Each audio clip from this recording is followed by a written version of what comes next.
A futures contract is an agreement to buy or sell a specific amount of a commodity or financial instrument at a specific price on a specific date in the future.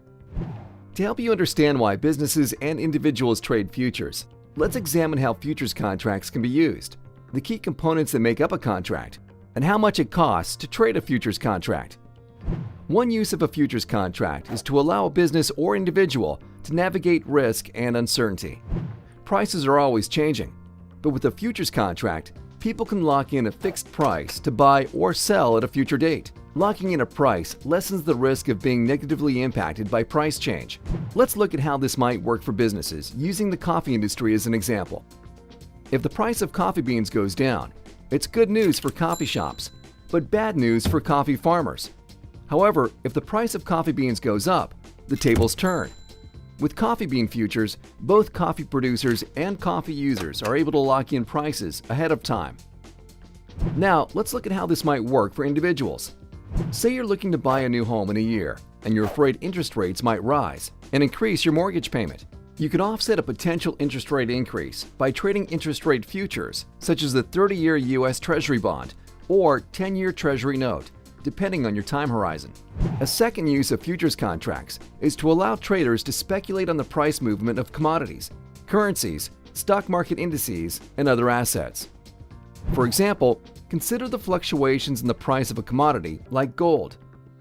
A futures trader can potentially profit by correctly guessing the direction that the price of gold will move. But if the futures trader guesses wrong, he can lose his entire investment and more. Now that you know how a futures contract is used, let's look at 5 key components of a contract. These are also known as standard contract specifications. First, there's trading hours. Futures markets are open virtually 24 hours per day, 6 days per week. However, each product has its own unique trading hours. Next, each contract specifies the tick size. Tick size is the minimum price increment a particular contract can fluctuate. Tick sizes and values vary from contract to contract. A third standard component is contract size. Each commodity or financial instrument has a standardized contract size that doesn't change. For example, one contract of crude oil always represents 1,000 barrels. One contract of gold futures represents 100 troy ounces. And one contract of E-mini S&P 500 futures represents $50 times the price of the S&P 500 index. Another component is contract value, which is also known as notional value. This is the current market value of the commodity represented in a futures contract. To calculate this, multiply the size of the contract by the current price. As you just learned, the E-mini S&P 500 contract is $50 times the price of the index. If the index is quoted at 2,250, the value of one E-mini contract would be $112,500. Finally, there is delivery. Contracts are either financially settled or physically settled. Financially settled futures contracts expire directly into cash at expiration. This includes products like the E-mini S&P 500 index future. Physically settled futures contracts expire directly into the physical commodity. This includes products like crude oil.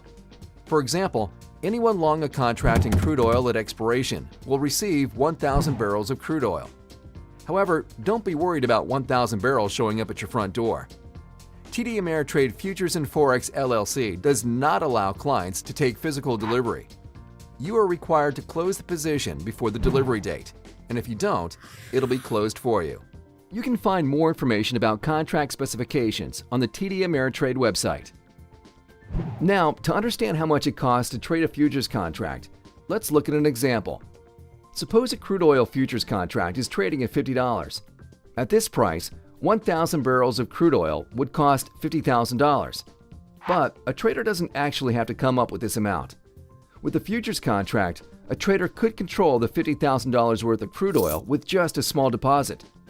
This deposit is called the initial margin requirement, and it refers to the minimum amount of funds a trader needs to enter into a futures contract.